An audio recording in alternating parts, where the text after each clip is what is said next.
భారతదేశ పౌరులైన నేను సమూహాలు, పౌరులు, సంస్థలు లేదా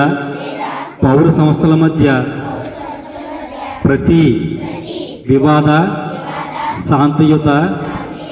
మార్గాల ద్వారా పరిష్కరించడానికి నాగరిక సమాజం యొక్క సార్వత్రిక సూత్రంపై విశ్వాసాన్ని ధృవీకరిస్తూ దేశం యొక్క సమగ్రత మరియు ఐక్యతకు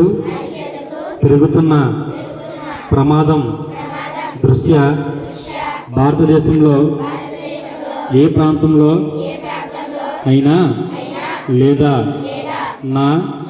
పొరుగు ప్రాంతాల్లో ఏదైనా వివాద విషయంలో శారీరక హింసను ఆశ్రయించనని నేను ప్రతిజ్ఞ చేయుచున్నాను. దట్ ఈస్ నేను అర్థం దీంట్లో అంటే మన భారతదేశం యొక్క